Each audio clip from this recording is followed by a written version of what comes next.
Bayangkan, sebuah negeri yang kaya akan gandum dan panen melimpah, kini menjadi lautan kematian. Anak-anak tergeletak tanpa nyawa di jalanan, orang tua menggali tanah mencari akar untuk dimakan. Ini bukan karena kekeringan, bukan karena perang, tapi ini karena kebijakan manusia. Inilah Holodomor, kelaparan buatan yang dirancang oleh rezim Uni Soviet di bawah Joseph Stalin. Di balik kemegahan propaganda komunis, tersembunyi tragedi genosida yang membunuh jutaan rakyat Ukraina dalam senyap. Setelah revolusi Bolshevik tahun 1917, kekuasaan Tsar digulingkan dan Uni Soviet berdiri di bawah ideologi Marxisme-Leninisme. Stalin memimpin diktator yang kejam dan penuh kecurigaan, menggantikan Lenin dan melancarkan program industrialisasi dan kolektifikasi besar-besaran. Tujuannya adalah menjadikan Soviet kekuatan industri terdepan, tapi ada harga yang harus dibayar.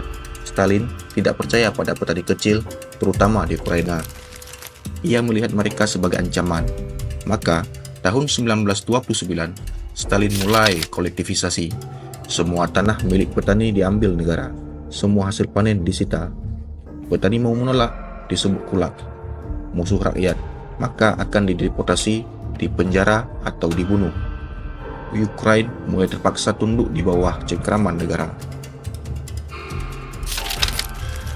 Ukraina bukan hanya lumbung gandum Soviet, tapi juga tanah dengan identitas budaya dan nasionalisme yang kuat. Banyak petani Ukraina menolak kolektivisasi. Mereka menyembunyikan hasil panen, membakarnya ladang sendiri, bahkan membunuh aparat partai yang datang mengambil. Stalin merespon dengan keras. Pasukan dikirim, desa-desa dihukum kolektif. Tahun 1932, hasil panen disita secara brutal. Bahkan benih untuk musim tanam berikutnya ikut diangkut. Semua dikirim ke Moskow atau dijual ke luar negeri untuk membiayai proyek industri besar Stalin. Yang tertinggal di Ukraina hanyalah tanah kosong dan perut-perut lapar. Mulai akhir 1932 hingga pertengahan 1933, Ukraina berubah menjadi medan kematian.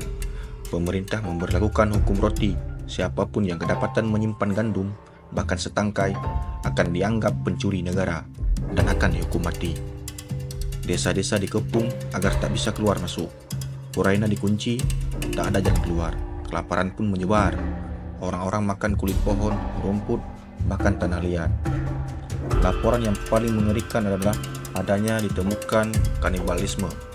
Ibu memakan anaknya sendiri, tetangga memakan sesamanya. Sekitar 25.000 orang mati setiap hari pada puncak kelaparan. Anak-anak dibiarkan telanjang dan menangis hingga mati.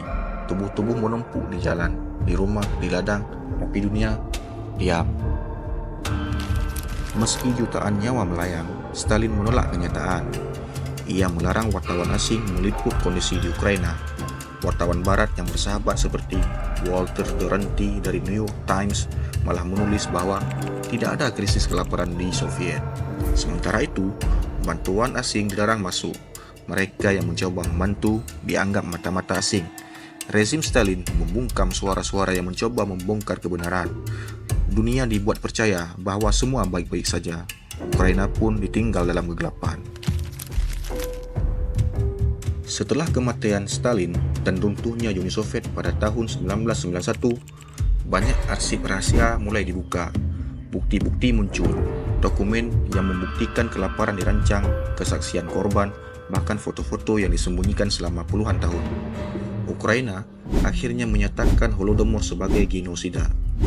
Negara-negara lain, termasuk Kanada, Polandia, dan Amerika Serikat, turut mengakuinya. Tapi Rusia masih menyangkal. Luka sejarah ini masih terbuka. Dan pertanyaan tetap, berapa juta nyawa yang harus melayang hanya karena sebuah ideologi gila? Di tengah puing-puing sejarah, suara-suara korban Holodomor mulai muncul. Mereka adalah saksi mata yang selamat, anak-anak kecil yang kehilangan orang tua, atau ibu-ibu yang harus menyaksikan anaknya mati di pangkuan karena kelaparan. Salah satu saksi menyebutkan, ibuku membuat sup dari sepatu kulit dan serpihan pohon. Kami minum itu seperti makanan terakhir di dunia. Mereka mengguncang nurani, menghidupkan kembali bayang-bayang yang dulu sengaja dibungkam oleh negara. Museum Holodomor di Kiev menyimpan ratusan rekaman suara, surat, dan lukisan dari para penyintas yang kini menjadi saksi penting dalam generasi masa kini dan masa depan. Dari suara mereka, kita tahu sejarah tak pernah mati, ia hanya menunggu untuk didengar.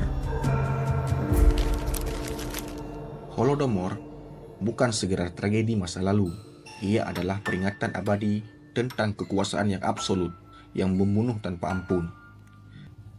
Sejarah bisa disembunyikan, tapi kebenaran selalu menemukan jalannya. Hari ini, kita mengenang mereka yang mati kelaparan, bukan karena alam, tapi karena keputusan politik.